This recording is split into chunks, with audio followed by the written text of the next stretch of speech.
Chers participants, bon après-midi à vous tous et bienvenue à l'atelier d'aujourd'hui sous le nom Analyse et spécification de la population cible. Dans cet atelier, ou bien dans le premier cours de cet atelier, vous allez apprendre l'introduction concernant l'atelier d'aujourd'hui, l'analyse de la population cible, la spécification et segmentation, la validation du ciblage et plan de collecte, et enfin la synthèse et évaluation. Tout cela avec Dr Nadia Labidi, membre du corps professoral de l'Université Midoshen. Accordons maintenant la parole à Dr Nadia. Dr Nadia, la parole est à vous. Vous pouvez commencer votre atelier. Donc, bonjour tout le monde. Merci, Madame Malak. Et bienvenue aux trois participants. Donc, c'est Antoine Salive, Catherine et Emira. C'est ça? Donc, on va commencer notre séminaire. Donc, j'ai présenté auparavant euh, un séminaire portant sur l'idéation et la génération des idées. Là, j'ai traité un point bien déterminé. Donc, c'est une continuation. Donc là, lorsque on choisit une idée de projet, donc en fin du compte, c'est quoi le point de départ? C'est le client. Donc, le client, c'est le point de départ et le point d'arrivée. Donc, on va prendre le besoin de ce client-là et on va essayer de le satisfaire. Donc, le client est une partie prenante, il y en a plusieurs, mais c'est la partie prenante la plus importante dans le projet parce que c'est le client qui peut assurer la rentabilité et la pérennité de l'entreprise s'il est satisfait, bien sûr. Donc là, il y a beaucoup de points d'interrogation. Lorsqu'on a une idée, est-ce qu'on est sûr de la population cible ou non? Parfois, on peut choisir une population plus large ou on ne vise pas la population, euh, la bonne population, quoi.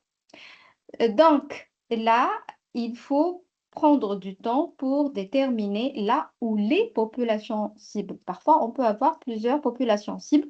Tout dépend de la valeur apportée par le projet et qu'est-ce qu'on propose comme produit et service. C'est pour ça j'ai bien choisi ce sujet qui est l'analyse et la spécification de la population cible d'un projet. On l'apprend à la légère. Mais lorsqu'on va se lancer dans la rédaction des livrables, principalement, il y a le business model et le plan d'affaires lorsqu'on va se lancer dans la création ou le lancement d'un projet. Donc, tout au long de la rédaction de ces documents, on va voir qu'il y a une discordance. Il y a quelque chose qui cloche, surtout si on commence à collecter les informations. Donc, si la population cible n'est pas bien spécifiée, on va constater il y a un écart entre ce qu'on prévoit de faire et quel est l'objectif et les attentes des clients par la suite, une fois on collecte plus d'informations. Donc là, il faut prendre notre temps d'abord pour choisir l'idée qui va avec la fixation et la détermination de la population cible, parce que le départ, c'est le client. Donc, il exprime des besoins, des exigences, et à partir de là, on va constater qu'il y a un problème et on va offrir une solution pour le satisfaire.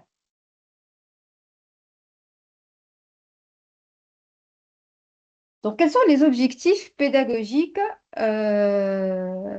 donc, de ce séminaire-là? Donc, à l'issue de ce séminaire, donc, les participants, normalement, ils seront capables de comprendre l'importance de l'identification de la population cible dans la réussite d'un projet et les risques d'un ciblage mal défini. C'est quoi la population cible, etc. Donc, c'est des notions de base. Généralement, on connaît tous c'est quoi une population cible et la segmentation. Mais réellement, est-ce qu'on est en train de d'élaborer ce travail, c'est-à-dire la détermination de la population cible et de la segmentation comme il le faut ou non. Par la suite, on va analyser les bénéficiaires d'un projet de manière structurée à l'aide des outils qui sont reconnus, tels que l'arbre à problème. Bien sûr, en contrepartie, on va déterminer les solutions. La cartographie des parties prenantes, on va essayer de bien analyser les différentes parties prenantes. Donc, normalement, vous connaissez la matrice pouvoir-intérêt qui va nous permettre de classifier les différentes parties prenantes. Et l'analyse SWOT. On va voir quelle est l'utilité de ces outils-là. Ensuite, il faut définir les critères de ciblage pertinents, mesurables et justifiés par des données. Donc, on va présenter les critères les plus utilisés, mais il y a toujours des spécifications et on peut rajouter ou réduire quelques critères. Par la suite, on va élaborer un profil détaillé de la population cible en utilisant l'outil Persona qui représente un client fictif du projet en se basant sur les informations collectées, bien sûr. Quel est le client idéal? Généralement, ça n'existe pas. Mais on essaie d'avoir un profil et de sorte qu'on va s'approcher par la suite de la détermination exacte de la population cible en se basant sur cet outil-là. Et il faut savoir utiliser des outils de collecte et d'analyse de données pour justifier et documenter le ciblage retenu. Donc, vous êtes censé maîtriser ces 5 points-là à la fin de ce séminaire. Donc, le plan du cours, comment il va être structuré? Donc, d'abord l'introduction, des informations de base, l'analyse de la population cible. Par la suite, spécification, segmentation. Quatrième partie, validation du ciblage et plan de collecte. Et en fin de compte, une synthèse, évaluation de ce qu'on a vu. Donc, on va partager cette formation en 2 parties. Une partie aujourd'hui et une partie reste pour demain. Je vais me baser sur un exemple. OK? C'était dédié à une région bien déterminée, donc j'ai supprimé le nom de la zone, mais en fin du compte, dans n'importe quel pays, on a des zones rurales, tout simplement. Donc, juste, c'est un exemple pour faire des simulations. Mais pour bien maîtriser ce qu'on va voir aujourd'hui et en profiter demain, donc je vous conseille, donc vous êtes maintenant 4. Il y a aussi Catherine est avec nous et Swalaheddine. Donc, c'est Swalaheddine qui vient de nous rejoindre. Donc, vous êtes 4. Vous pouvez travailler par équipe, par exemple, par binôme. Donc, vous allez faire le choix, le temps que je termine la présentation. Et chaque équipe va travailler sur un projet et vous allez essayer d'appliquer ce qu'on va voir. Et si vous avez un projet en cours, donc vous pouvez l'utiliser pour faire la simulation. Mais pour le moment, je vais me baser sur cet exemple pour faire pour faire un exemple et faire des applications simples. Donc, c'est un projet fictif, donc qui va servir d'exemple, mais en fin du compte, ça reflète la réalité. Donc, sert d'exemple concret tout au long de la formation, donc, ou du séminaire plutôt. Donc, chaque outil et chaque étape sera illustré et corrigé à partir de ce cas. Donc, l'objectif du projet, c'est quoi? C'est améliorer l'accès à l'emploi et aux revenus des jeunes et de femmes en zone rurale. Donc, on a bien ciblé une zone rurale, des femmes et des jeunes via la formation professionnelle, l'appui à l'entrepreneuriat et l'accès au microcrédit parce qu'ils n'ont pas de garantie, ils n'ont pas de moyens. Donc là, et ils vont certainement se lancer dans des projets de petite taille. Donc, certainement, ils ont besoin d'accéder à l'accompagnement à l'entrepreneuriat et au financement. Généralement, c'est les microcrédits qui sont adaptés à ce type de projet. Donc, zone d'intervention, zone rurale, peu importe le pays, la zone X. Durée du projet, on a supposé que c'est sur 3 ans. Budget indicatif 2,4 millions d'euros, juste c'est un exemple, hein, par un bailleur de fonds international et l'État. Donc, il y a un financement. Donc, on va se baser sur cet exemple tout au long du séminaire. Et bien sûr, j'attends vos exemples et vos applications demain. Donc, glossaire des termes clés, donc les termes qu'on va utiliser tout au long de ce séminaire. La population cible, généralement, vous connaissez c'est quoi une population cible? C'est les personnes que le projet vise explicitement selon des critères définis. Donc là, il faut que ça soit bien défini explicitement. Sinon, ça va erroner les résultats par la suite et on ne va pas atteindre les objectifs. Les parties prenantes, c'est toute personne impliquée dans le projet. Donc, acteurs concernés par le projet, bénéficiaires ou non. Donc, vous connaissez que les parties prenantes, comme je viens de dire, toute personne physique ou morale, dont la présence est obligatoire pour réussir le projet. Par exemple, le fournisseur, les clients, les employés, les bailleurs de fonds, l'État, etc. Donc, sans la présence de ces acteurs-là, on ne peut pas réussir. Mais bien sûr, là, on va viser les bénéficiaires, qui sont généralement les clients. Mais ce n'est pas évident que c'est les clients. Donc, c'est pour ça, je vais présenter les différentes définitions et se fixer sur la définition qui nous convient le mieux pour déterminer la population cible. Segmentation, donc répartition de la population en sous-groupes homogènes. Donc, généralement, il faut que la population cible soit homogène. Bon, le produit ou le service peut satisfaire plusieurs populations. Mais là, il faut bien les classifier en des groupes homogènes pour mieux les satisfaire, tout simplement parce que peut-être il y aura des ajustements pour chaque population. Donc, c'est la segmentation. Taux de couverture, c'est la part de la population cible effectivement atteinte par le projet. C'est une population cible, mais n'a pas bénéficié du projet pour une raison ou une autre. Peut-être il y a un obstacle, il y a un empêchement. C'est quoi cet empêchement? Pourquoi il n'a pas bénéficié, pourtant c'est parmi la population cible. Les bénéficiaires, c'est la personne qui reçoit un effet direct ou indirect du projet. Parce que l'effet du projet peut être direct ou indirect. On va voir ces définitions. Le ciblage, processus de définition et de sélection de la population cible. Comment on choisit la population cible en se basant, bien sûr, sur les critères.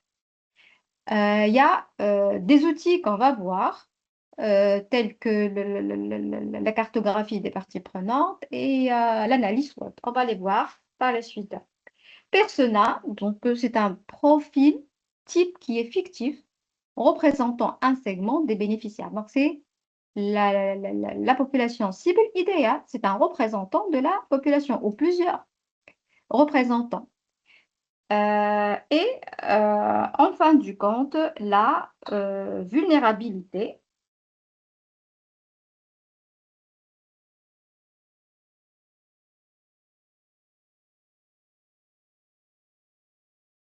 La vulnérabilité, donc, c'est l'exposition accrue d'un groupe à l'exclusion ou la précarité. Donc, c'est la population qui peut ne pas bénéficier de ce service-là. OK? Donc, c'est la population qui est fragile, qui n'est pas stable, OK? Logiquement, si elle fait partie de la population cible, et c'est le cas, donc on doit déterminer quels sont ces problèmes-là et comment l'impliquer et comment la rendre une population cible bénéficiant de notre output, de notre produit ou service. Donc, c'est les termes qu'on va utiliser.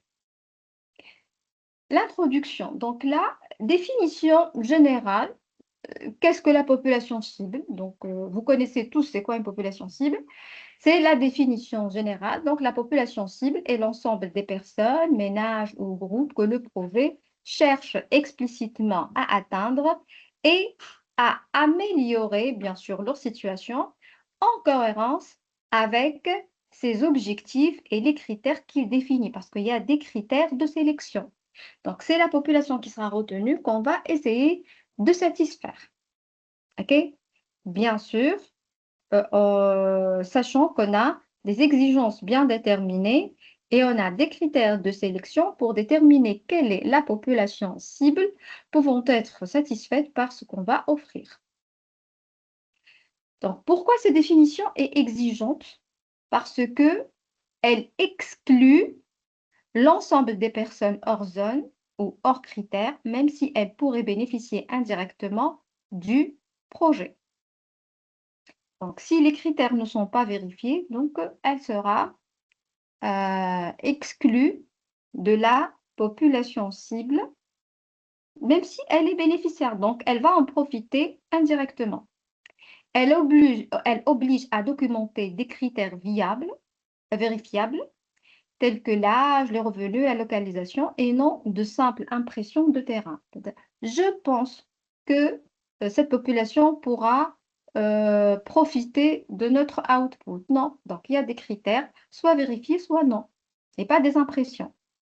Elle doit rester cohérente avec les moyens disponibles. Ciblée, large, sans ressources suffisantes, dilue l'impact. Là, il faut avoir les ressources nécessaires pour satisfaire cette population. Sinon, on ne va pas atteindre l'objectif. Donc, donc la population cible choisie, donc elle est influencée par le financement. Donc, l'exemple du projet Amal, qui est le projet qu'on va adopter tout au long de ce séminaire. Donc, la population cible n'est pas les habitants de la zone rurale, donc de façon générale, ce n'est pas les habitants, mais précisément les jeunes de 18 à 35 ans et les femmes rurales sans emploi stable résidant dans la zone, donc, ou la délégation, donc dans la zone d'intervention. C'est encore non précis. Les jeunes de 18 à 35 ans, le profil, qu'est-ce qu'ils font? Ils ont terminé leurs études, non. Donc là, il manque des précisions. Même une population pareille, là, on voit que la segmentation n'est pas faite. Juste la population de façon générale, mais on n'a pas étudié cette population dans le détail. On n'a pas fait la segmentation. Les femmes rurales, donc quel type de femmes? Âgées, non âgées, des femmes qui travaillent, non, mariées ou non. Donc, il y a beaucoup de détails qui manquent. Mais bien sûr, dès le premier coup, on ne va pas entrer dans les détails. Donc, mais on va déterminer un périmètre et on va creuser encore pour entrer dans les détails et préciser avec exactitude la population cible.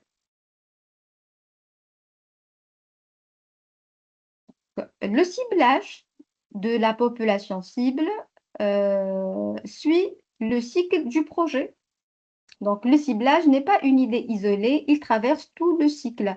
Donc, il se peut, entre-temps, il y a des modifications. Les exigences changent, par exemple. Généralement, les exigences sont influencées par l'évolution de la technologie, l'âge aussi, beaucoup de choses. Donc, première étape, c'est l'identification. Premier repérage des groupes potentiellement concernés par le problème, comme on l'a fait tout à l'heure, ok? Grosso modo. Donc, c'est une population large. Diagnostic, analyse approfondie des besoins et vulnérabilités, quels sont leurs besoins et quels sont les obstacles qui les empêchent d'en profiter. Et pourquoi leur situation, elle est fragile, ont-ils des difficultés, des problèmes d'accès à ce service ou ce produit. Donc, il faut bien analyser cette population parce que ça va nous aider pour travailler sur leur satisfaction. Donc là, dans la population cible, on ne va pas juste déterminer qui vont en bénéficier, mais il faut avoir un profil bien déterminé sur cette population cible. La formulation, définition précise des critères et de la segmentation. Donc, par la suite, on va entrer dans les détails, ok, pour bien choisir la population exacte. Et bien sûr, entre-temps, on fait la segmentation. Mise en œuvre, donc sélection effective des bénéficiaires selon les critères déjà validés. OK. Et en fin du compte, suivi et évaluation. Donc la vérification du taux de couverture et ajustement du ciblage. Pourquoi il y a un certain nombre de la population cible qui n'ont pas bénéficié de notre output? Peut-être il faut faire des modifications. Que faire pour les impliquer?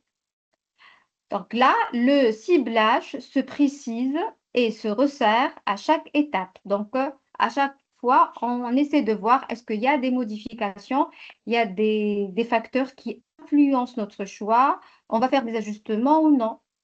Donc, à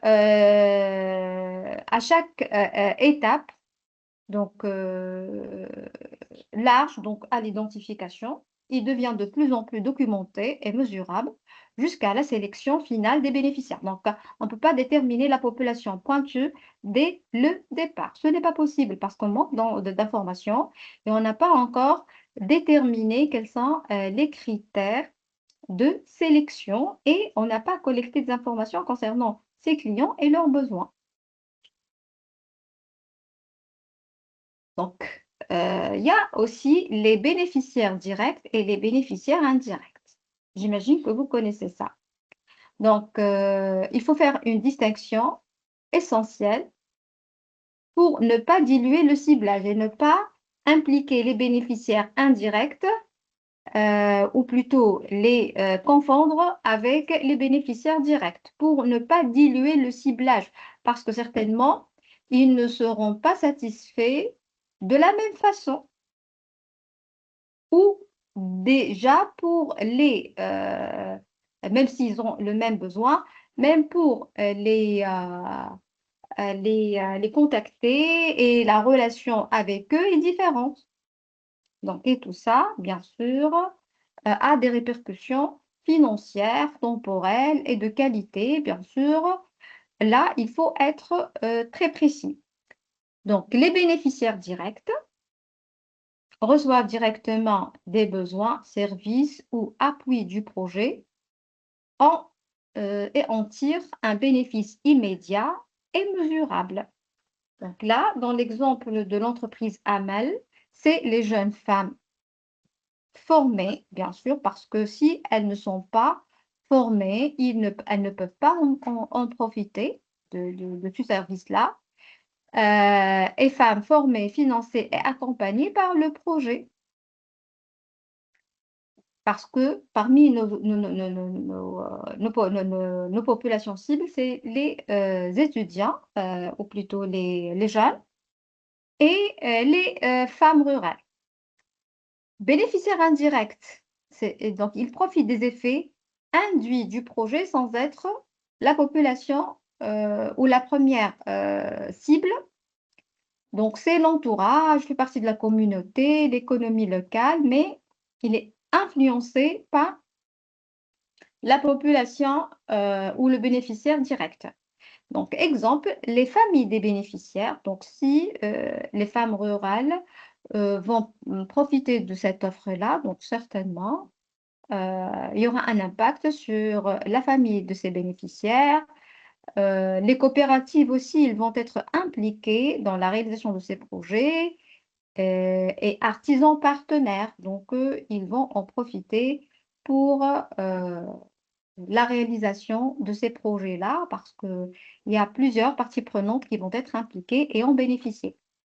À retenir, un projet doit dimensionner ses moyens sur les bénéficiaires directs, se compter dans les indicateurs de résultats, même si son impact indirect est plus large et vaut la peine d'être mentionné dans le rapport. Même si le projet il a un impact plus important et ça peut impliquer d'autres bénéficiaires, mais non, on va se limiter à ce qui a été fixé dès le début. On ne peut pas impliquer les bénéficiaires indirects, par exemple. Mais il faut bien les mentionner parce qu'ils en profitent. OK? Il faut bien les mentionner. Parties prenantes et groupes d'intérêt. Donc, au-delà des bénéficiaires, qui d'autre est concerné par le projet? Toute partie prenante. Qui peut être les décideurs ou les bailleurs de fonds. Donc, le rôle vis-à-vis du projet, il finance, oriente et valide les grandes décisions. Dans le projet AMAL, c'est le ministère de l'Emploi, les bailleurs internationaux, c'est les porteurs du projet. Les opérateurs de mise en œuvre, ceux qui vont exécuter ce travail et assurer l'accompagnement et, de cette population cible et la création de leur projet.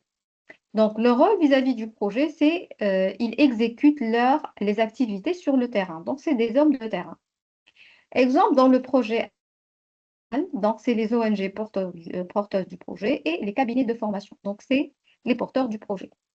Les bénéficiaires reçoivent directement ou indirectement les effets du projet. Donc, les jeunes, les femmes rurales, les familles. Pourtant, les familles, c'est des bénéficiaires indirects, hein. Mais il ne faut pas les intégrer dans les bénéficiaires directs, tout simplement. Les partenaires techniques aussi donc, apportent leur expertise ou ressources complémentaires, comme la banque et les institutions de microfinance. Donc, sans leur aide, on ne peut pas financer les projets. Et les groupes d'intérêt, donc, ils influencent l'acceptation du projet sans en être bénéficiaires, tels que l'autorité locale, l'association des femmes, les chefs de village. Donc là, on est intéressé par ce projet et bien sûr, le plus important, c'est son impact économique et social. Même si on n'est pas un bénéficiaire, mais on est intéressé par ce projet vu son impact. Là, les différentes parties prenantes pouvant faire partie d'un projet. Pourquoi le ciblage est stratégique? C'est-à-dire le ciblage, déterminer la population cible exacte, pointue. Donc, pourquoi c'est stratégique? Parce qu'un mauvais ciblage peut générer deux types d'erreurs coûteuses qui aura un impact négatif. Donc, il y a l'erreur d'exclusion et l'erreur d'inclusion si je ne précise pas la bonne cible. Donc, l'erreur d'exclusion.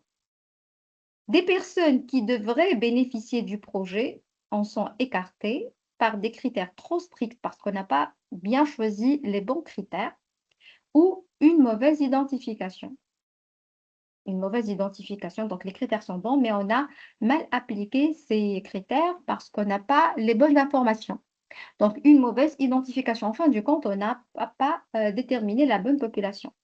Donc, comme conséquence, persistance de la précarité chez les personnes pourtant éligibles, perte de crédibilité du projet.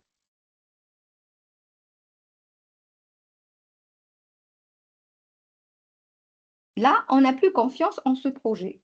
Okay? Déjà, la population qui est visée, c'est une population fragile. Okay? Donc là, c'est la persistance de cette fragilité parce qu'on n'a pas résolu le problème et ce n'est plus crédible ce projet-là. L'erreur d'inclusion des personnes qui ne correspondent pas aux critères bénéficiés peut de même du projet. Donc, c'est le même problème, un problème de ciblage. Donc, les conséquences, dilution des ressources parce qu'ils vont être comment dirais-je, affecté à des personnes qui n'en ont pas besoin. Effet réduit sur les publics réellement prioritaires, parce qu'il y a d'autres qui n'ont pas besoin et ont bénéficié de ça, et risque de contestation, c'est normal, parce que on n'a pas atteint l'objectif, c'est tout à fait normal. Et c'est dû à quoi? C'est dû au soit problème de fixation des critères ou application de ces critères-là. Donc, on pratique un ciblage rigoureux appuyé sur des critères explicites, donc et corrects, et des données vérifiées, réduit simultanément ces deux erreurs et renforce la légitimité du projet auprès des bailleurs de fonds comme des communautés.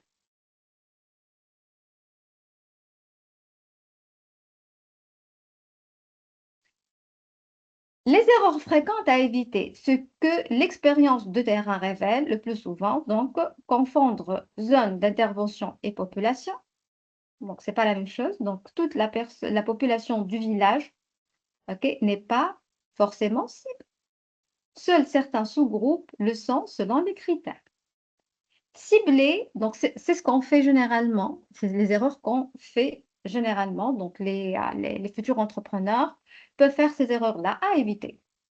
Cibler sur la base d'impressions plutôt que de données, c'est faux. Un ciblage fondé sur des estimations non vérifiées, juste des pressentiments ou des impressions, expose à des erreurs d'inclusion et d'exclusion qu'on a déjà présentées. La troisième erreur, ignorer les groupes difficiles à atteindre. Pourtant, ils sont prioritaires. Donc, les populations isolées ou peu visibles sont souvent oubliées alors qu'elles sont prioritaires. Donc là, il faut faire des efforts et essayer de contacter toutes les populations probables. La quatrième erreur, ne pas réviser le ciblage en cours de projet. Mais il y a des modifications, il y a des changements possibles. Le besoin peut changer aussi. La structure sociale peut changer. Donc, le contexte évolue, donc c'est normal. Un ciblage figé en début de projet devient vite obsolète. Donc, il faut toujours vérifier que la population est encore la même et il n'y a pas des modifications entre-temps.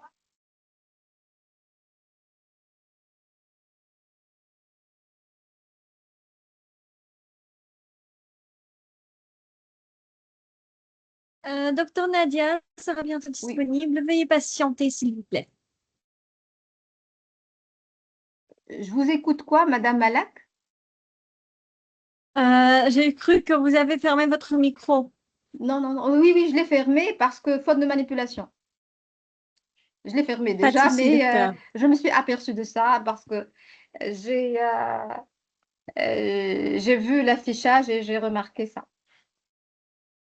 Pas de souci, docteur. Oh, Vous pouvez ok, continuer. ok, merci. Donc, l'activité corrigée maintenant, donc on prend toujours l'exemple de projet AMAL. À partir de la fiche du projet AMAL, donc on a bien présenté les caractéristiques de ce projet. Donc, identifier les catégories de bénéficiaires. Donc, la première activité. Donc, je ne vous ai pas donné le travail en avant. C'est pour ça, je vous donne la correction au fur et à mesure, juste pour avoir un exemple. Mais, comme je vous ai dit, j'aimerais bien que demain, vous travaillez sur des exemples que vous choisissez. Donc, il y a plusieurs bénéficiaires. Donc, il y a les bénéficiaires directs primaires. Donc, c'est les jeunes ruraux de 18 à 35 ans, sans emploi et sous-employés. Vous voyez, plus de précision. OK?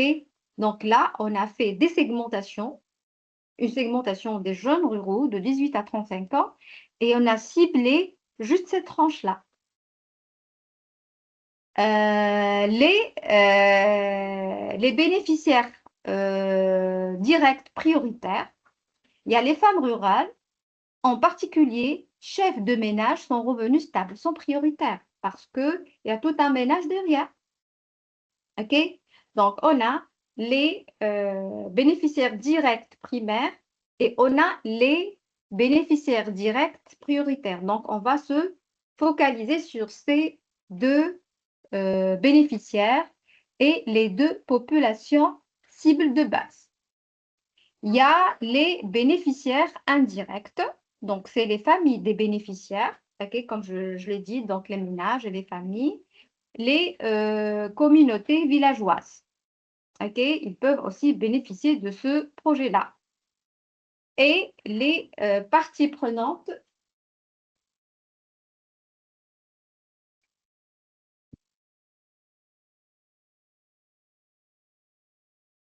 et les parties prenantes non bénéficiaires. Donc, il faut bien sûr ceux qui sont exclus, il faut bien les mentionner. Donc, le ministère, les ONG opératrices, donc qui n'ont pas besoin de ce service. Donc, ils offrent ça aux autres. Les banques, donc, ils aident à la réalisation de ce projet et les collectivités locales. Donc là, il faut se concentrer sur la population cible directe, les jeunes ruraux, avec plus de précision sans emploi et sous-employés, et les femmes rurales, mais avec précision, c'est les chefs de ménage, et pas femmes rurales tout simplement. C'est les prioritaires. Ça ne veut pas dire que les femmes rurales, mais qui ne sont pas chefs de famille, de ménage, ne peuvent pas en bénéficier, mais ne sont pas prioritaires tout simplement. Vous voyez, donc là, il faut entrer dans les détails et faire une fixation très pointue. De cette façon, on va atteindre l'objectif, faire bénéficier les plus nécessiteux, ok, et par la suite les moins nécessiteux et ainsi de suite. Donc là, il y a une certaine équité dans le transfert et plutôt le partage de ces services-là. Maintenant, on va passer à l'analyse de la population cible. Comment analyser la population cible? Donc là, il faut identifier les besoins et cartographier les acteurs. C'est à partir de là qu'on pourra classer la population large. Comme on a dit, les jeunes au début de 18 à 35 ans et les femmes rurales tout simplement. C'est avec ces analyses qu'on pourra entrer dans les détails et déterminer par la suite une population pointue. Donc, parmi les outils, c'est l'analyse des problèmes. Il faut comprendre les difficultés vécues par la population avant de définir des solutions. Peut-être que la population fixée au début, ces problèmes ne coïncident pas avec la solution, c'est-à-dire la solution qu'on va proposer ne satisfait pas ces problèmes et ces besoins. Là, il faut revoir la détermination de la population. Et entre-temps, en fait, vous êtes en train de revoir l'idée de votre projet et de la lire, de la relire, de la revoir. Donc, ce travail permet aussi de mûrir l'idée et de l'affiner parce qu'on travaille aussi sur l'idée lorsqu'on est en train de choisir la population cible. Ça va en parallèle. Ça avance en parallèle. Donc, cette analyse consiste à recenser, hiérarchiser, relier entre eux les problèmes rencontrés par la population cible. Donc, quels sont les problèmes rencontrés de ces différentes populations, sous-populations, okay, de la population cible générale, en distinguant le problème central de ses causes et de ses conséquences. Quel est le problème central? Quelles sont les causes de ces problèmes et quelles sont les conséquences? Donc, c'est l'arbre, donc normalement, l'outil, l'arbre à problème et arbre à solution qui peut nous donner la solution. Donc, mais avant tout, on va analyser c'est quoi le problème. Donc, recenser, donc il y a 4 étapes. Il faut recenser, formuler, relier et valider. Donc, qu'est-ce qu'on fait dans la première étape? C'est lister tous les problèmes évoqués par les bénéficiaires et comment on va collecter ces informations. On va voir quels sont les outils de collecte de ces informations-là. OK? Donc, lister tous les problèmes évoqués par les bénéficiaires et les acteurs de terrain, OK? Sans les hiérarchiser. OK? Donc, ceux qui vont travailler sur le projet, c'est les acteurs de terrain et les bénéficiaires.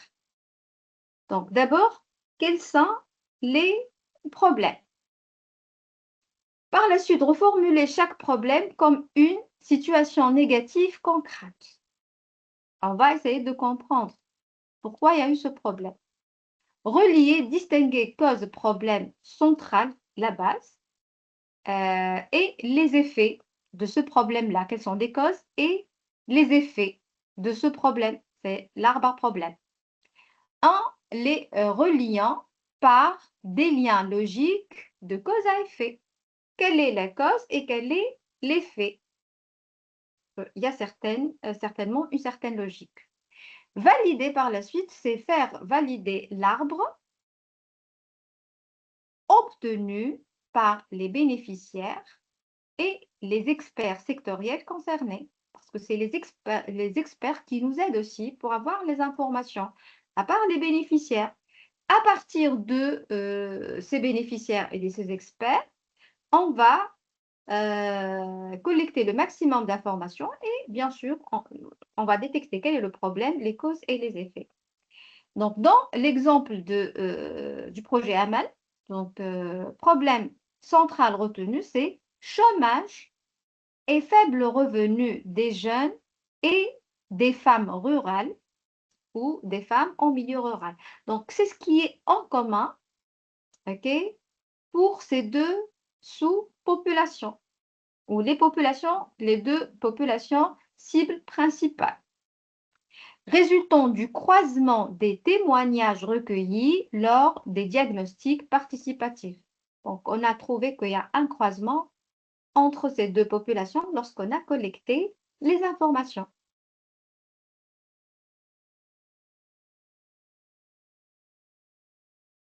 Donc, pour analyser le besoin, il faut distinguer plusieurs définitions du besoin. Il faut être attentif. Parfois, vous utilisez une définition qui peut erroner votre choix, sans le savoir. Donc, distinguer plusieurs types de besoins pour ne pas se limiter aux demandes exprimées. Donc là, il faut avoir des informations, disons, théoriques ou descriptives et des données concrètes. Donc, les besoins exprimés, donc là, c'est la meilleure expression. Donc, formulée directement par la population, exemple de demande de formation, de financement par cette population cible. Donc, c'est les besoins exprimés par la population cible. Deuxièmement, c'est les besoins normatifs. On peut se baser parfois sur ce besoin-là. Donc, définir par des standards ou des experts, seuil de revenus, normes d'accès à l'eau, par exemple. Est-ce que réellement c'est le cas ou non? Donc, c'est les normes, mais les normes, généralement, est-ce qu'elles sont appliquées ou non? Donc, de préférence, même si c'est bien d'avoir ces normes, ces valeurs, donc ces normes-là, mais c'est très utile et c'est obligatoire d'avoir les besoins exprimés. Il y a ceux qui n'ont pas assez de temps ou ils négligent la population cible, donc de sorte que, selon lui, il sait très bien leurs besoins et il va se baser seulement sur le besoin normatif. Donc là, le résultat ne sera pas vraiment très précis.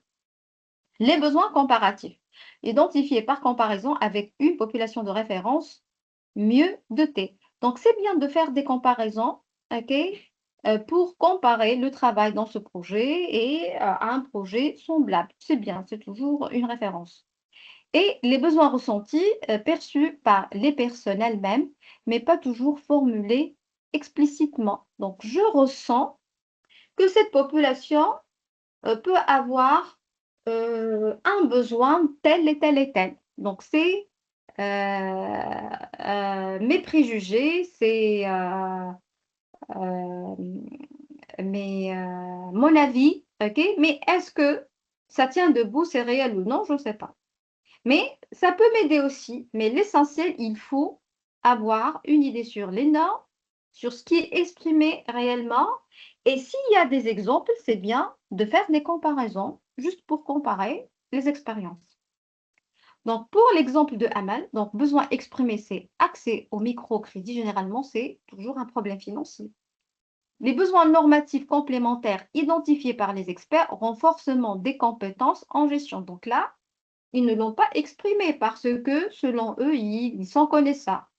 Mais selon les standards, ils manquent de compétences, surtout les jeunes diplômés, faute duquel le microcrédit seul aurait un impact limité. Donc, le besoin de base qui est exprimé, c'est le microcrédit, mais il faut aussi être formé pour pouvoir bénéficier des services.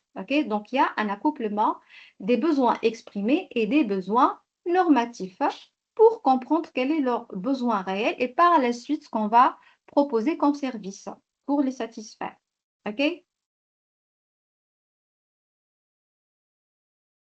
L'analyse socio-économique.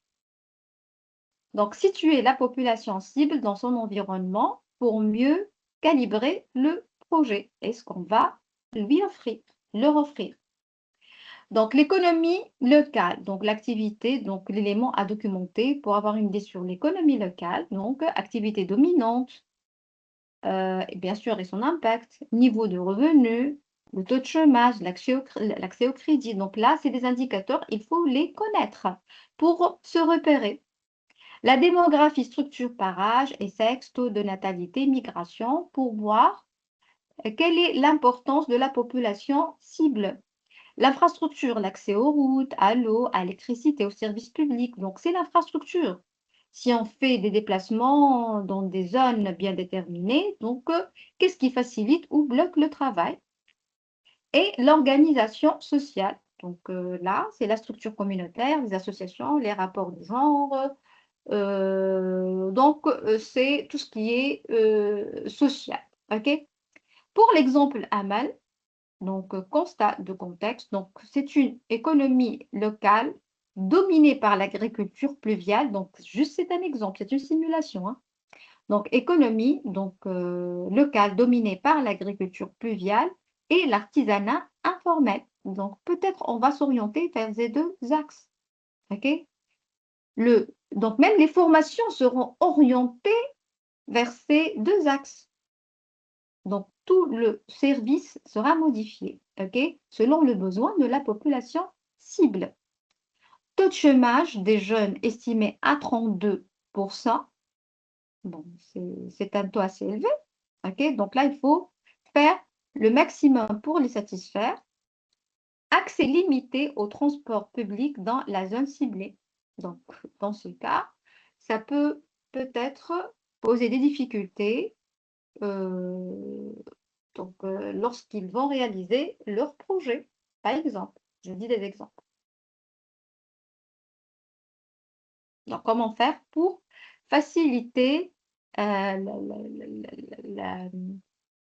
l'accès aux services et dépasser ces obstacles?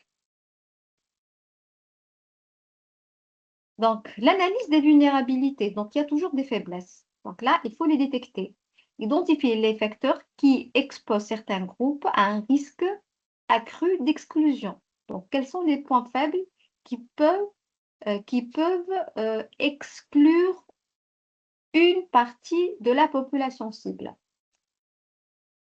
Donc là, précarité économique, sans revenu stable. Il n'a pas de revenu. Donc là, il faut l'inclure parce qu'il a un point faible. Isolement géographique, zone difficile d'accès. Comment l'atteindre?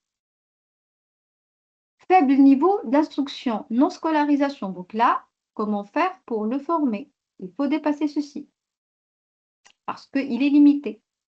Charge familiale, chef de famille seul. Donc, la raison de plus pour l'aider. Genre, discrimination spécifique. Il y a dans certains pays, il y a discrimination du genre, donc côté genre. Donc là, il faut en profiter et aider les femmes dans ce cas. Situation de handicap ou de santé fragile. Comment faire pour que cette population cible qui est éligible, comment l'aider? Donc, c'est les points faibles de la population cible. Donc, exemple du projet AMAL, donc les femmes chefs de ménage sans revenus cumulent 3 facteurs de vulnérabilité qui sont la précarité économique, les charges familiales et la discrimination du genre. Donc, elles seront classées en priorité, en population prioritaire parce que elles ont un certain nombre de faiblesses. Peut-être que c'est le nombre le plus élevé de faiblesses par rapport aux autres populations. Donc, raison de plus, cette population est nécessiteuse et on doit essayer d'arranger notre output de sorte que cette population en bénéficiera.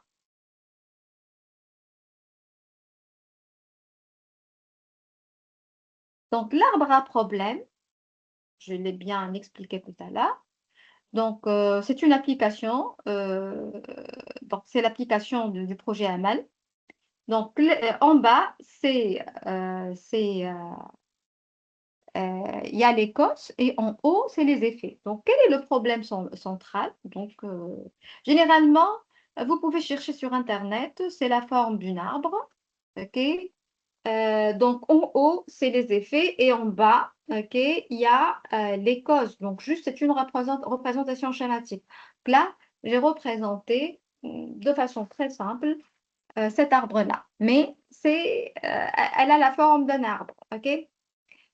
Donc, le problème central, chômage et faible revenu des jeunes et des femmes en milieu rural. C'est ça le problème central.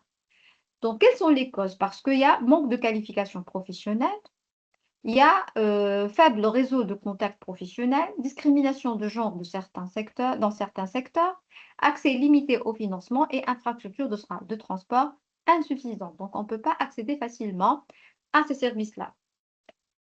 Quels sont les effets? Donc, l'exode rural, la pauvreté persiste, ok? Dépendance économique, bien sûr, dépendance des autres, dépendance comment dirais-je, des institutions financières si ils ont accès, des services sociaux, ok? Donc, il y a une certaine dépendance. Donc là, dans l'autre partie, donc comment dirais-je,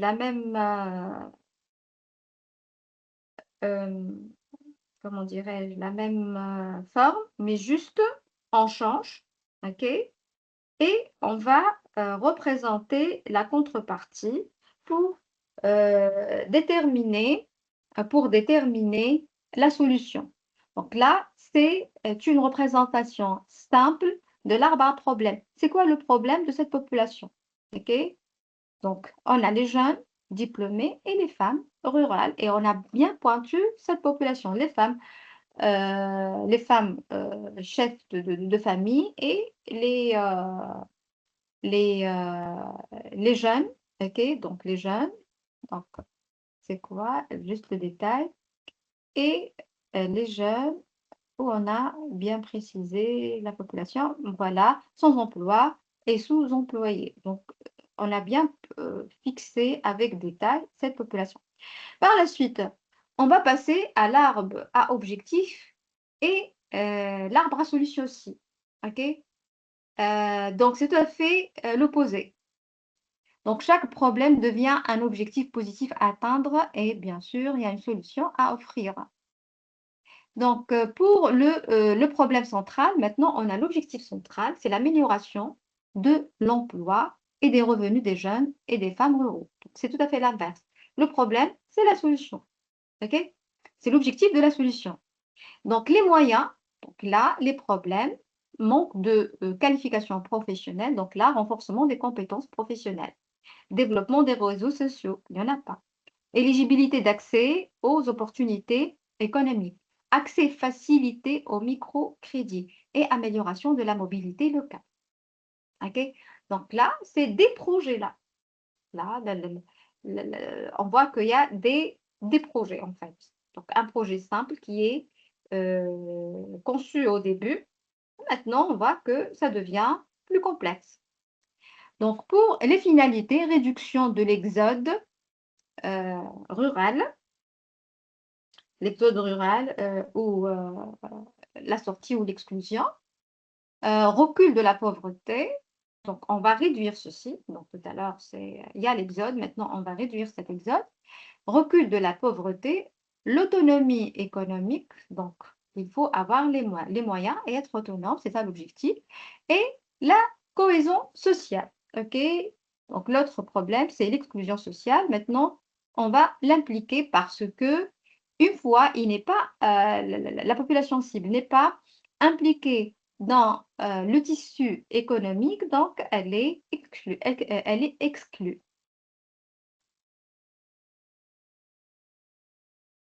Là, maintenant, la cartographie des parties prenantes.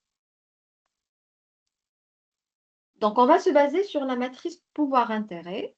J'imagine que vous la connaissez. Donc, c'est une matrice, il y a deux axes, l'axe de pouvoir et l'axe d'intérêt.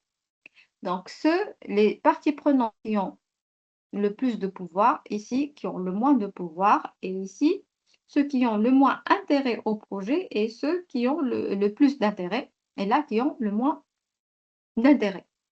Donc, on commence par ceux qui ont le moins de pouvoir et le moins d'intérêt. Ils ne sont pas intéressés par le projet, ils n'ont pas de pouvoir ou un pouvoir faible.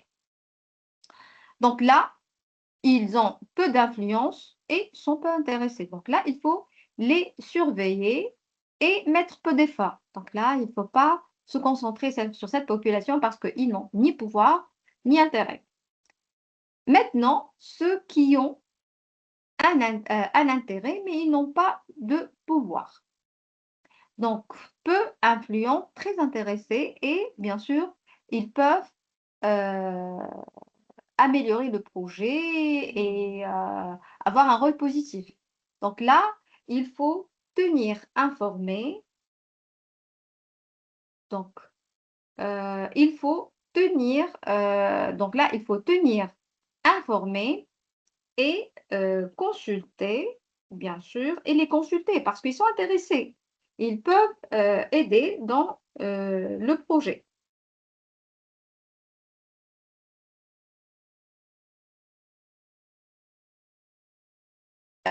Donc là, comme je dis, il faut les tenir informés et les consulter.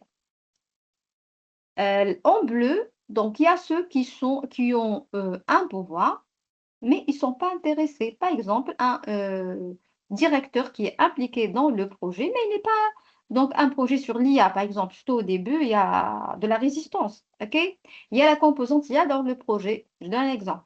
Là, il a un pouvoir, c'est un directeur, mais il est contre. OK? Donc là, très influente, cette population peut intéresser. Donc, il faut la satisfaire et l'impliquer à tout prix. Il faut la convaincre que le projet a des bénéfices et il va en profiter. Donc là, il y a tout un travail de communication, une stratégie de communication à faire. Donc, on sait très bien quel est le profit de cette partie prenante. Et il y a la dernière case, donc très influente et très intéressée. Donc là, il faut se concentrer sur ces parties prenantes. Donc, engagés avec une attention particulière, ils sont intéressés et il faut travailler ensemble. Ils ont du pouvoir aussi. OK? Donc là, il faut voir les bénéficiaires du projet, que ce soit la population cible de base ou non. Donc, comment les classer? Donc, il y a ceux qui ne font pas partie de la population cible. Donc, les parties prenantes ne sont pas toutes ne font pas partie en totalité de la population cible. Une partie qui fait partie de la population cible. Donc, les membres de la population cible sont des parties prenantes. La cartographie des parties prenantes, donc basée sur la matrice pouvoir-intérêt.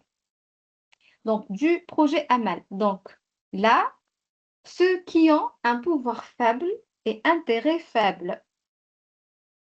Donc là, c'est inversé, donc pouvoir là et intérêt là, ce n'est pas grave. Donc, c'est les médias locaux et les fournisseurs. OK? Pour ce projet-là. Ceux qui ont un intérêt élevé et un pouvoir faible, donc là, il faut les consulter là. Donc, les jeunes bénéficiaires, les femmes rurales, les associations locales, ils n'ont pas de pouvoir, mais ils sont intéressés. Donc là, il faut en profiter de leurs idées parce qu'ils sont motivés. Là, il y a un pouvoir élevé, mais ils ne sont pas intéressés. Donc, c'est les collectivités locales et les banques. Donc, il faut les impliquer et les intéresser. Et gérer en priorité, donc le ministère de l'Emploi. Donc, vraiment, c'est au cœur de ses fonctions. Et en plus de ça, c'est un pouvoir. Et l'ONG porteuse du projet. Donc là, il faut gérer en priorité. Donc là, est-ce qu'ils font partie de la population cible ou non? Non. OK? Donc, ceux qui font partie de la population cible, c'est généralement font partie de à impliquer. OK? Mais on sait très bien qu'ils font partie de cette case, de la population cible.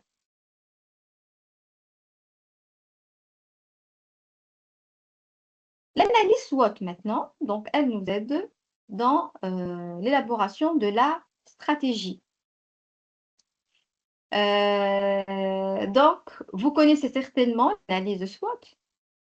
Donc, les 4 cases, les forces et les faiblesses, c'est en interne, et les opportunités et les menaces en externe.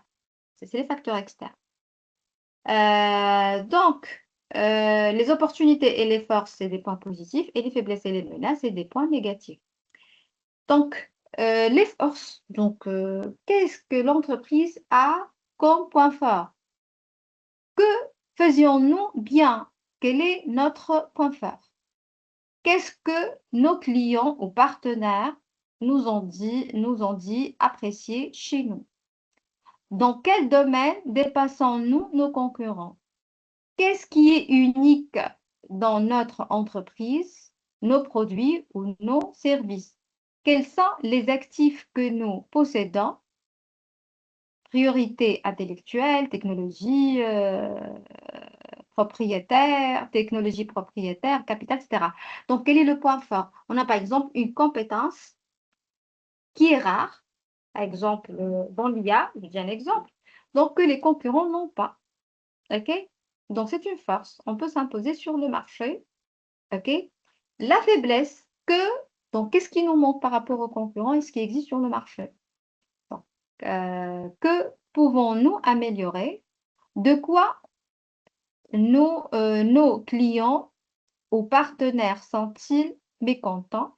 Donc, bien sûr, le retour de la population cible a un rôle pour améliorer la stratégie de l'entreprise. Où sommes-nous en retard? Où sommes-nous en retard par rapport à nos concurrents?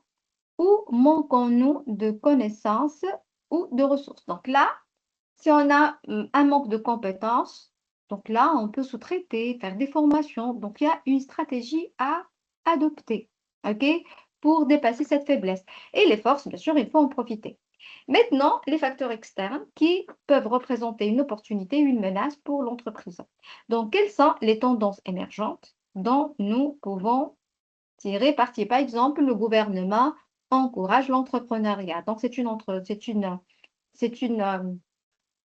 opportunité parce qu'il y a le besoin, il y a des encouragements, des incitations et on a les compétences nécessaires, donc c'est les forces à renforcer.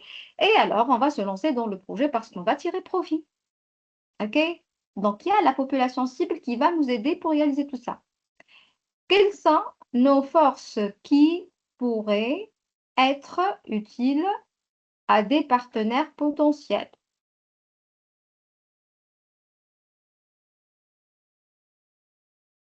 quelles sont nos forces, voilà, qui pourraient être utiles à des partenaires potentiels. Donc, quelles sont nos forces?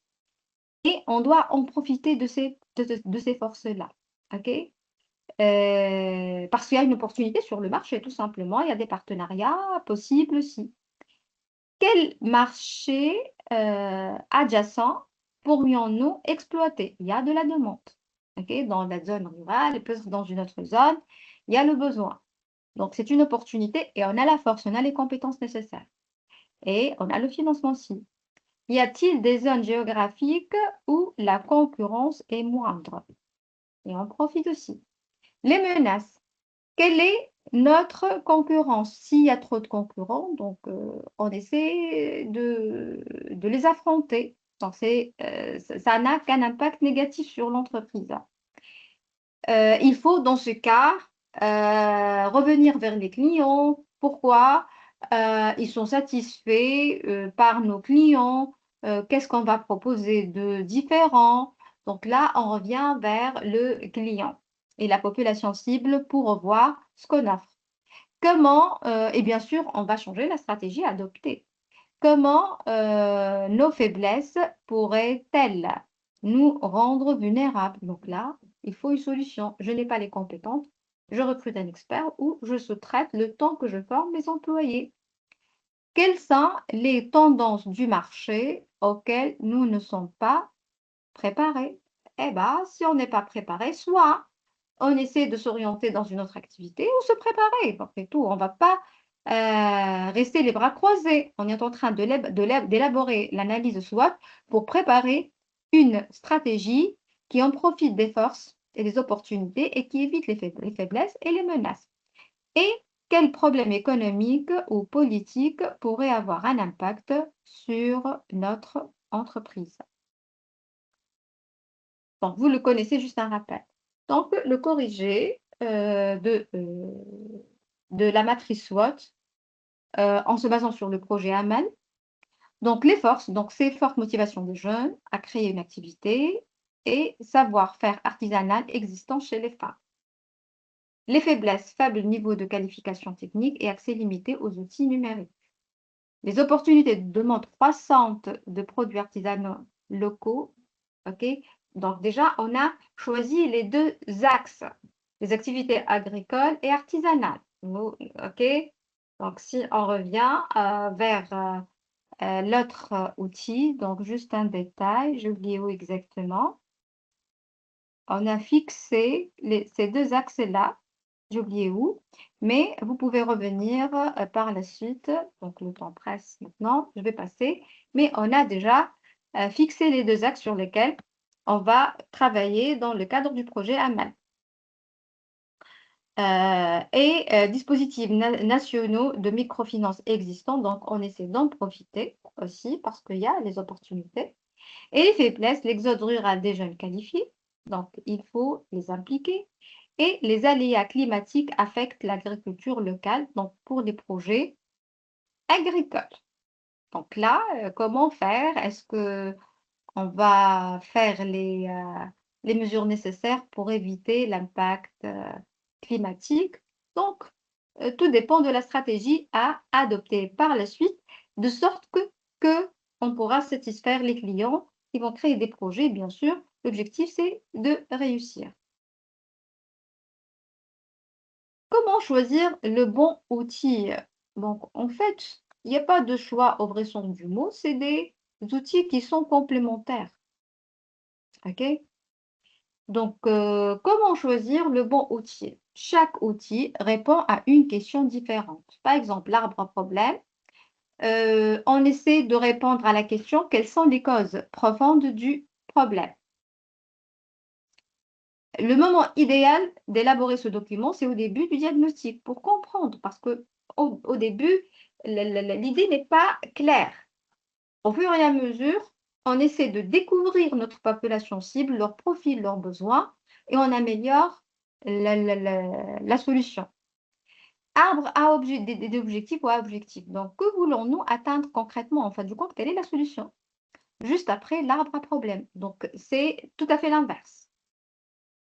Cartographie des parties prenantes. Qui a du pouvoir et de l'intérêt sur le projet? Donc, avant toute concertation, donc le moment idéal. OK? Donc, c'est important et aussi, il faut savoir quelle est la position de notre population cible. Très important.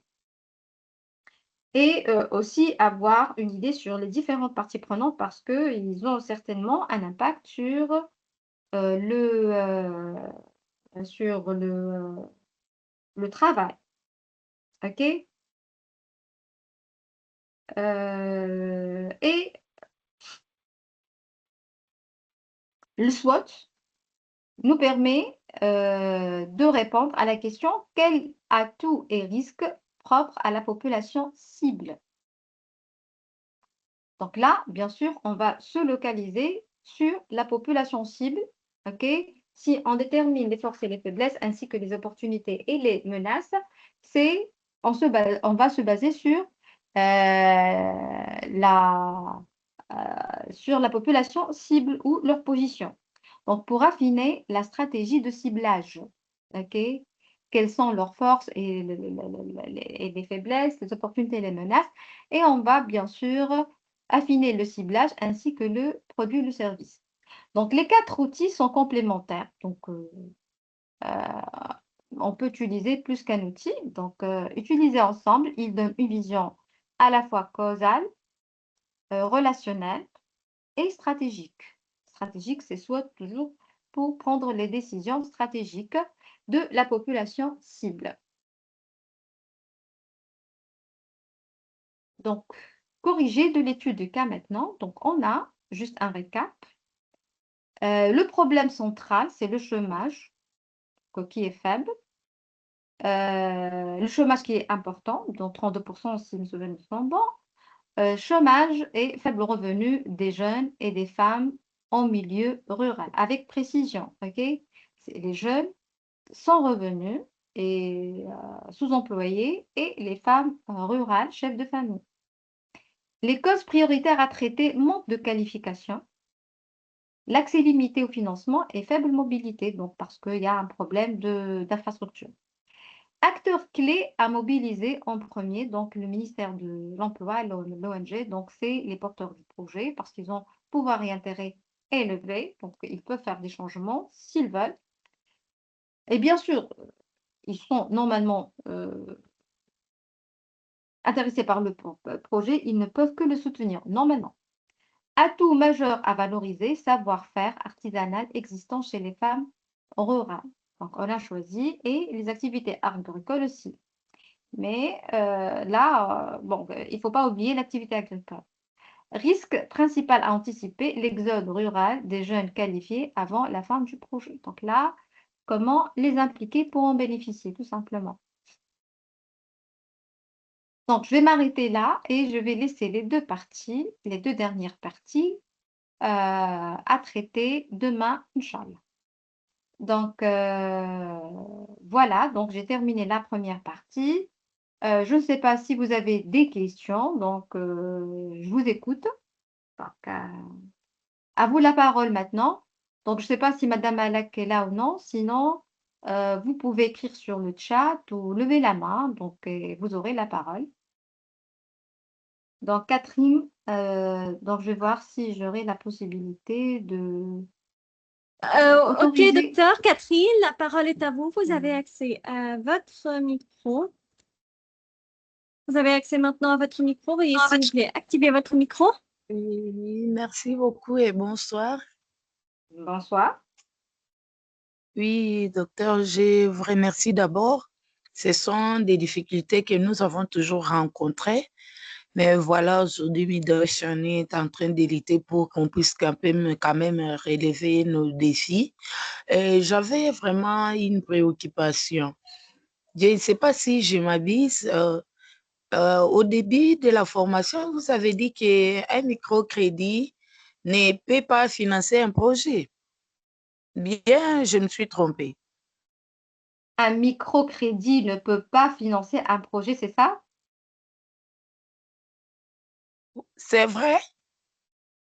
Donc, c'est ça votre question. Donc, vous voulez savoir, est-ce que c'est Oui, vrai? oui, Est-ce que oui. c'est vrai? Non, les C'est vrai.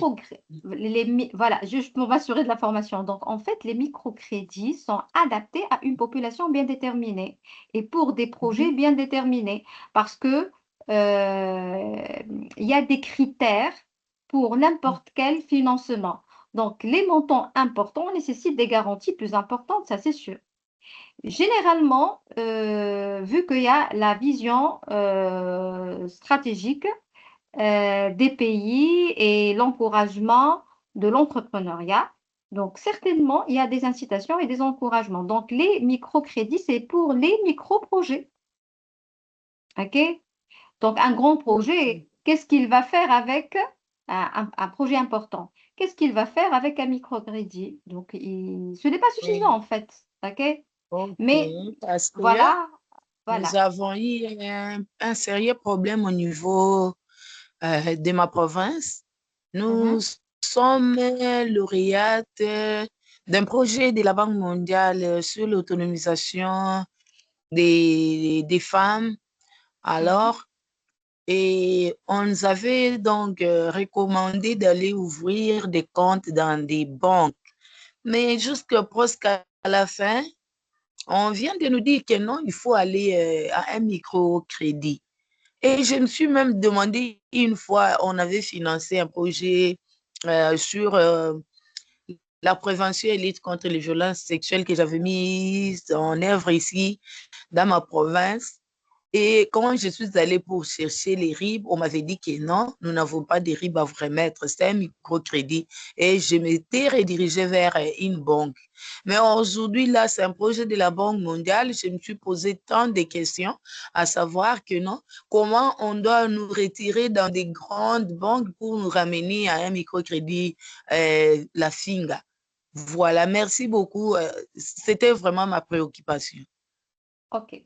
Donc, vous avez participé dans une compétition, si mes souvenirs sont bons, si j'ai bien compris, parce que Oui, le oui, oui. projet, voilà, donc vous avez Ouais, participé et vous avez ouais, été retenu. Donc, normalement, ouais. normalement, donc dans ce cas, dans ce type de projet, donc soit il vous facilite l'accès au financement ou il y a certainement un prix qui vous aide. Donc, vous avez eu un prix ou non? Un prix, on a eu un prix, oui, Et mais vous avez reçu l'argent pas ou encore, voilà. pas Donc vous devez, encore. Donc, on est en train de se modéliter avec nous, aller chez tel banque, aller chez tel banque. Et pour finir, il n'y a pas, donc, une semaine, qu'on a recommandé, donc, les lauréats d'aller maintenant à un microcrédit. Maintenant, il y a un fournisseur que j'achète souvent les histoires et je lui ai posé la question, est-ce que un microcrédit peut vraiment financer tout un projet de la Banque mondiale? Il m'a dit non, peut-être on veut rouler cet argent-là. donc là, il y a une confusion Mhm. entre le prix que Ok, vous avez eu et le financement. ok. Donc le prix, donc juste c'est un montant symbolique. OK? Donc ça ne veut pas Ok. dire que la Banque mondiale va vous aider dans le financement parce que vous étiez lauréate. Non. Donc à mes connaissances, hein. Donc là, il y a un montage financier. Donc vous avez votre projet. Vous avez dans la partie active du bilan tout ce qui est nécessaire pour faire le Mhm. projet, des immobilisations, des actifs à court terme, ainsi de suite.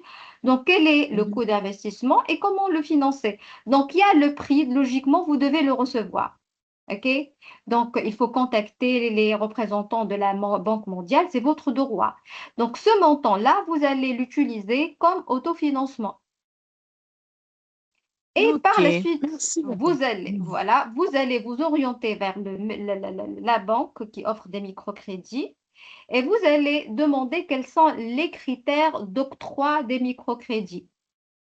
OK? Et Ok, vous allez voir. merci. Donc, voilà, parce que sans autofinancement, peut-être parce que vous n'avez pas l'autofinancement, en fait, les banques de microcrédits, généralement, pour accorder des crédits, il faut avoir même un petit montant d'autofinancement parce qu'il y a des pourcentages, Nous hein. en avons, nous en avons. Oui. Et il faut voir quel est le Mhm. pourcentage. Est-ce que c'est 30, Ok. 70, 40, 60? Tout dépend. 30%, 30. Voilà. 30%, donc est-ce qu'il peut financer les 70 ou non? Il faut poser cette question. OK? Ok. Et il faut être connaisseur, il faut montrer votre expertise parfois.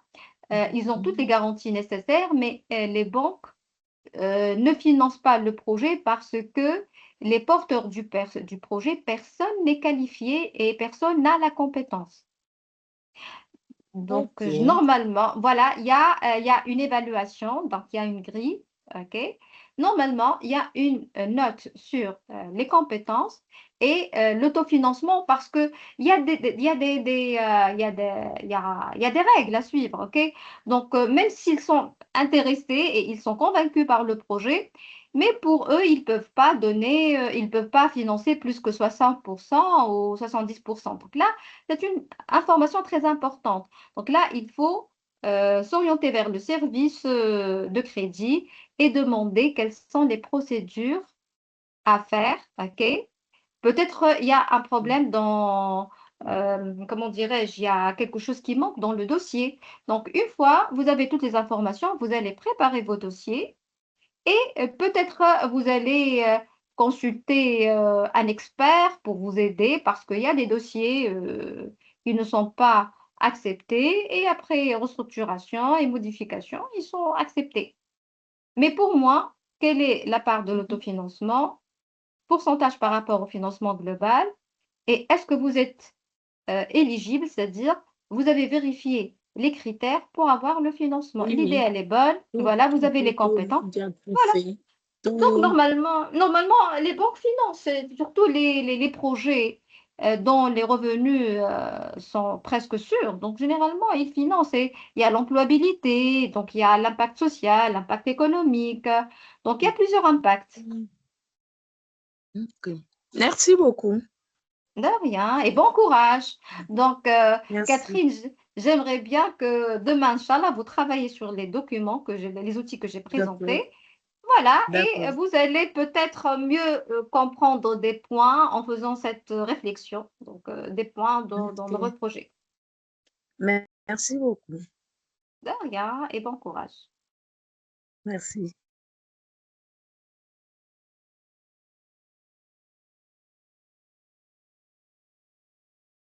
Super. Donc, pour ceux qui ont des questions, veuillez s'il vous plaît soit lever la main, soit écrire vos questions via le chat. Sans oublier, docteur, de vous remercier pour tous vos efforts. Alors, Antoine, Merci à vous. il a posé une question. Comment peut-on Mhm. mettre en ordre s'il y a un conflit d'intérêt entre la population cible et les ondes? Et les ONG, l'organisation non gouvernementale. Donc, en fait, l'ONG est dans ce projet est porteuse du projet, en fait. Donc, logiquement, elle doit être convaincue par la population cible et elle doit intervenir, dans ce cas, dans la détermination de la population cible. Donc, un conflit n'est pas logique là. OK? Parce que normalement, ceux qui soutiennent le projet, ils veulent sa réussite. Donc, peut-être, hein, selon eux, la détermination de la population cible n'est pas correcte, tout simplement. Mais je ne pense pas qu'il y a un conflit d'intérêt. C'est de son intérêt et de réussir et de satisfaire la population cible. C'est clair, Antoine? Je ne sais pas si c'est clair ma réponse.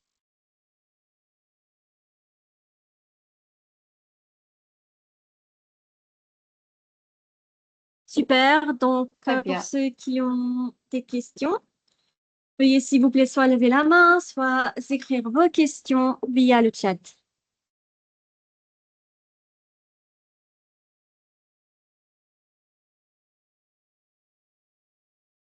Pas de questions, tout le monde? Ah, voilà, on a quelqu'un qui a levé la main. Alors, passons à Solahedine. Solahedine, la parole est à vous. Vous avez accès à votre micro. Merci beaucoup, Madame Malek. cher professeur.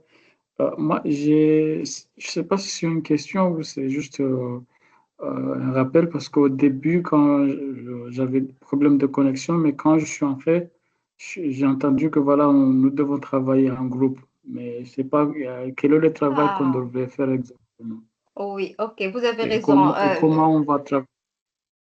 Merci pour le rappel parce que j'ai oublié. Et je vous remercie infiniment. En fait, au début, il n'y avait que 4 participants. Donc là, donc vous êtes combien maintenant? 9. Tout à l'heure, vous étiez 10. Donc, essayez de vous travailler en équipe de 2 ou 3. Ce n'est pas grave. Et si vous avez une idée de projet, comme Catherine, ou choisir un projet et faire une simulation et appliquer les outils qu'on a vus aujourd'hui. OK? Juste pour un entraînement et savoir comment utiliser comment appliquer ces outils-là. Parce que l'exemple que j'ai présenté est simple. C'est bien de voir d'autres exemples. Et bien sûr, vous pouvez utiliser les outils d'intelligence artificielle, ce n'est pas grave parce que ça vous aide, surtout si vous allez choisir un projet et vous n'avez pas assez d'informations, mais le plus important, c'est de comprendre et de synthétiser et prendre le nécessaire, ne pas prendre le travail tel qu'il est. Et si on vous pose des questions, vous saurez répondre, tout simplement. Parce qu'actuellement, donc, on a tous accès aux outils d'intelligence artificielle. OK? Donc, pour faciliter le travail. Mais de cette façon, une fois que vous allez travailler sur ces outils, vous allez mieux les maîtriser. Donc, je vous conseille, je vous invite à vous répartir en équipe de 2 ou 3. Je ne sais pas si vous vous connaissez ou non, mais c'est l'occasion de faire connaissance et de travailler 2 à 3 par équipe. Et demain, on peut en profiter, ok, de vos travaux et peut-être vous aurez des questions. Ok. Et bien sûr, il y a d'autres outils, mais les outils qui demandent plus de travail, on les a vus aujourd'hui. C'est bon? Oui, j'ai bien compris le travail, mais le problème est là parce que moi, la plupart des étudiants qui sont ici, moi, je connais personne. Et je suis pas sûr que voilà, je pourrais travailler avec quelqu'un ici parce qu'on n'a pas de contact et je sais pas comment on va travailler ensemble. Sauf que Bon, voilà, je vais essayer de ma part de travailler, voilà. Madame Malak certainement pourra vous aider. Donc, je pense que vous avez un groupe et c'est l'occasion de faire des connaissances et des contacts. Déjà, c'est un exercice de travail en équipe et de communication. Si c'est possible de répéter la question. Et ils vont appliquer les outils qu'on a vus aujourd'hui. Donc, je vais donc l'affichage. Donc, je vais je vais vous envoyer, si vous voulez, le travail à faire parce que je ne l'ai pas préparé, mais je vais vous l'envoyer si vous voulez. En fait, on a vu quoi? D'abord, la fixation d'un projet ou d'une idée, comme c'est le cas. Et par la suite, on va déterminer la population large, ok, comme on l'a fait ici. Première réflexion. Par la suite, les bénéficiaires directs, indirects. Et on va déterminer, donc, c'est des conseils. Aussi les bénéficiaires directs primaires, prioritaires, indirects et non bénéficiaires. Et par la suite, on va aller directement vers l'arbre à problème. Voilà, et l'arbre à objectif. Matrice pouvoir intérêt et l'analyse SWOT, c'est ça. OK? Donc, ils vont appliquer ceci, mais en se basant sur d'autres projets. C'est clair, le travail à faire? Docteur, Oui, c'est docteur, on peut leur faire un formulaire aujourd'hui, Oui, oui, oui, faire en ok. sorte faire en sorte que nous téléchargeons le cours de l'atelier d'aujourd'hui sur YouTube et préparons le formulaire pour que les participants puissent le recevoir tout de suite. Donc, le formulaire pour faire quoi? Pour se contacter. Non, non, non, pour déposer leur devoir Ah oui, oui, bien demandé. sûr. Oui, oui, ok. Ils peuvent le préparer et le présenter. Maintenant, ils ont de temps jusqu'à la séance de demain. Donc, D'accord, s'ils ont pu, voilà, s'ils ont pu le déposer avant, tant mieux. Sinon, ils peuvent le déposer à temps, mais il faut le déposer. Ok? d'accord. Je pense qu'il y a des équipes, n'est-ce pas? Ou bien c'est pas la peine? Docteur? Oui, Je pense qu'il y a des équipes, c'est-à-dire qu'ils doivent travailler en équipe ou bien non? oui, oui. Des équipes de 2 ou de 3, comme ils le veulent. Hmm. Ok? Donc, non, donc, non, ce n'est pas clair pour moi. Je ne comprends toujours pas comment dois-je faire l'exercice. Ok, je vais réexpliquer. Pouvez-vous nous envoyer la présentation, s'il vous plaît? Ok, très bien. Je vais envoyer la présentation à Madame Malak et elle va vous la transférer. Donc, je vais répéter pour Bali Ali Mohammed. En fait, qu'est-ce qu'on a présenté aujourd'hui? D'abord, l'idée du projet, ok, avec les caractéristiques. Vous allez suivre la présentation. La population cible au début, c'était une population large. Quoi d'autre? Juste un moment. Il y a aussi les, euh, les différents bénéficiaires, donc les bénéficiaires directs et indirects. Et par la suite, on entre dans les détails. C'est les bénéficiaires directs primaires, prioritaires, indirects et non bénéficiaires. Et par la suite, on va passer à l'arbre à problème. Une fois on a bien sélectionné la population, l'arbre à problème, l'arbre à objectif, c'est tout à fait l'opposé.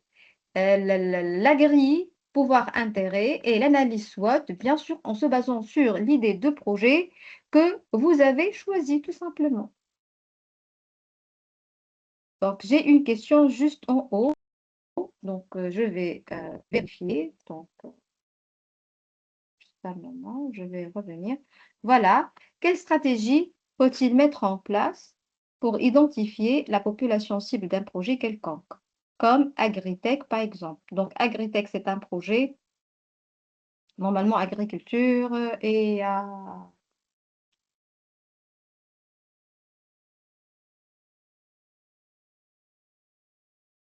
OK. Donc là, en fin du compte, il faut d'abord déterminer quel est le produit ou le besoin, de manière générale, vous voulez vous lancer dans l'agriculture, par exemple. Et quelle est la population probable, donc dans le général. Et par la suite, vous allez vous focaliser. Donc, il y a les outils de collecte d'informations qui vont vous aider. Je vais les présenter demain. OK? Donc, il y a une partie qui manque. Je vais la voir demain, Inch'Allah.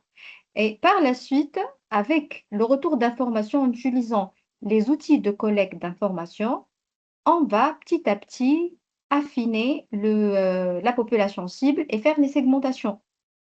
OK? Et bien sûr, la matrice intérêt, pouvoir peut nous aider. On peut détecter quel est leur intérêt, leur pouvoir. Et bien sûr, la collecte d'informations est très importante. OK? Donc, par étape, et tout au long de la réalisation du projet, on va essayer de voir la population cible. Est-ce qu'ils sont encore satisfaits? Il y a un changement dans le besoin. Il y a un changement plutôt de la population. La population, elle est encore satisfaite ou non? Est-ce que c'est la même population ou il y a un changement de la population? Je prends un exemple. Avant, ceux qui utilisent les téléphones portables, c'était les personnes adultes. Donc, avec le temps, avec les usages, les habitudes, etc., donc, c'est les jeunes et les adolescents qui l'utilisent aussi. Donc, la population cible a changé. Pourquoi? Parce qu'il y a des opportunités et des menaces sur le marché. Il y a l'infrastructure, il y a l'accès facile à l'Internet. Donc, il y a pas mal de facteurs le changement culturel et social, de que la mentalité, les usages ont changé. Donc, la population, pour le même service, ou presque le même service, parce qu'il y a une évolution du service, le service, il est pratiquement le même, sauf que la population a changé. Il y a une extension, il y a un changement. C'est clair? Donc, Aïssa, c'est bon, c'est clair l'explication? Super. Donc, pour ceux qui ont des questions, veuillez s'il vous plaît soit lever la main, soit écrire vos questions sur le chat. Docteur, puisqu'il y a une sorte de complication concernant le travail en équipe, chacun d'entre eux peuvent travailler seul, si c'est possible. Donc, c'est possible, oui. Oui, oui, c'est possible. Et je vais voir D'accord. de préférence les envoyer 1 heure avant la séance parce que ceux qui vont envoyer tard, je vais les voir au cours de la séance. Donc, vous avez raison. Donc, c'est bien de faire un formulaire et de déposer le travail au moins 1 heure avant la séance prochaine. OK?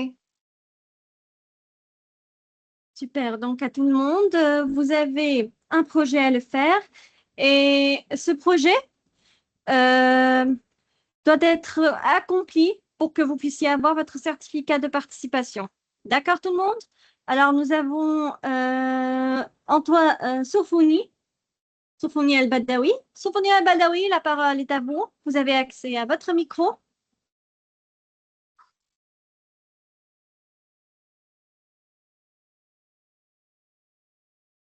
Soufouni, la parole est à vous. Vous avez accès à votre micro. Bonsoir, Madame Malak. Oui, bon. Bonsoir, Oui, notre bonsoir. cher professeur. Ma question, je voulais savoir, parce que je n'ai pas bien saisi, la population cible. Est-ce que peut avoir des détails sur ça? C'est-à-dire des détails. Dans quel sens? Le sens, c'est-à-dire comment déterminer la population cible ou les critères. Les critères, on va les voir demain, Inch'Allah, parce que je n'ai pas terminé. Donc, demain, on va voir les critères de sélection et on va voir les méthodes de collecte d'informations qui vont nous aider d'avoir une idée sur le profil des populations cibles. D'abord, la population large et on pourra faire des segmentations et choisir avec détail la population convenable, quoi. OK? Et il y a un autre outil, le persona, il est très important, on va les voir demain. OK?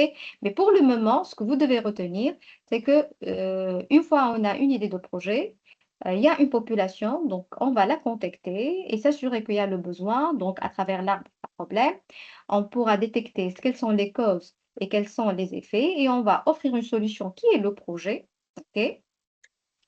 Et une fois on collecte des informations, et on va voir demain comment on collecte les informations, on va mieux comprendre les exigences des membres de cette population et on va affiner le choix. OK? Il y a tout un process. Et tout au long de l'avancement du projet, on essaie de s'assurer qu'il n'y a pas de changement de cette population cible. Parce que, comme j'ai dit, il y a des facteurs qui peuvent modifier cette population où il y a des informations manquantes au début. OK? C'est-à-dire, on peut intégrer une population qui n'est pas convenable et ne pas intégrer une population convenable. Donc là, il y a un manque d'accès pour celle qui est convenable et il y a un gaspillage des ressources pour celle qui n'est pas convenable. OK? Mais on va voir demain les critères, les outils de collecte d'informations et l'outil Persona qui nous donne une idée sur la population cible ou le client idéal qui est fictif. C'est Merci. bon? Oui, c'est bon.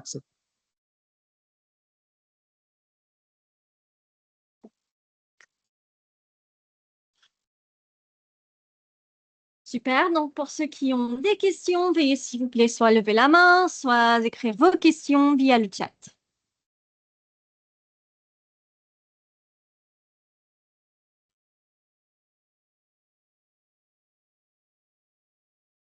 Pas de questions, tout le monde?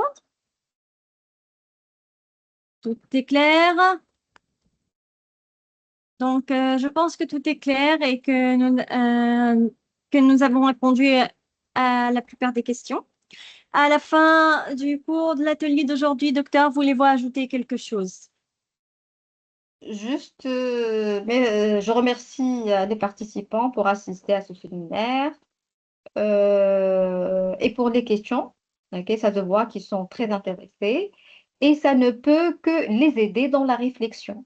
Donc, il faut toujours mettre en tête que lorsque j'affine le choix de ma population cible, certainement, il y a une cohérence avec la structuration de la valeur à proposer et l'idée du projet et ce qu'on va offrir aux clients.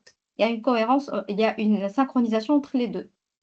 Et à chaque fois, ça nous permet de mieux réfléchir et de mieux voir notre projet de plusieurs facettes. OK? Donc, c'est des réflexions nécessaires pour que l'idée mûrit et en fin du compte, on va satisfaire juste la population adéquate et lui offrir la solution sur mesure, tout simplement. Donc, Inch'Allah, ils vont faire des applications d'ici demain et ils vont, Inch'Allah, en profiter au maximum. Et le plus important, ça va leur aider, que ce soit dans leur vie professionnelle ou leurs études. Donc, ce qui est sûr. Donc, c'est une façon de voir les choses autrement.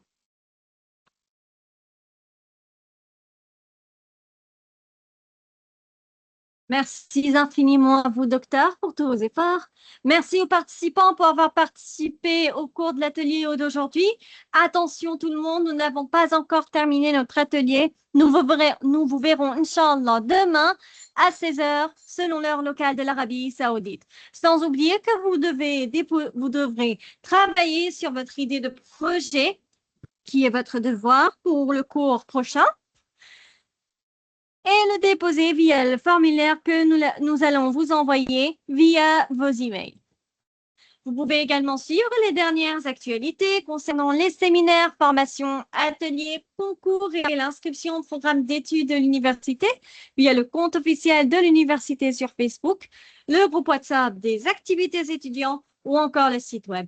Merci à vous tous. Nous vous verrons Inch'Allah demain ou encore avec un autre atelier qui aura lieu après-demain de l'idée au marché, parcours du futur entrepreneur. Ou encore, nous avons la formation de l'apprentissage de la langue arabe et son histoire qui a été déplacée pour le vendredi. Ne loupez pas votre formation à ceux qui se sont inscrits. Nous avons également maîtrisé l'apprentissage supervisé. OK? Et également l'atelier de l'analyse numérique appliquée. Restez connectés. Nous vous annonçons également que nous offrons des programmes d'études, de licence et de master 100% gratuits, sans frais de scolarité aux étudiants comoriens et à tous les Comoriens. Donc, c'est une chance à ne pas louper. Veuillez vous inscrire via le lien envoyé sur le chat. Licence, vous avez 3 sortes de licences. Licence en management, licence en technologie de l'information et licence en médias numériques. Tandis que le master, vous avez 2 genres de licences, l'administration des affaires et également le cybersécurité. Sans oublier que si vous voulez voir la description de chaque programme d'études avant de vous inscrire, n'hésitez pas, il est envoyé via le chat. Merci à vous tous, nous vous souhaitons une excellente fin de journée. Au revoir. Au revoir.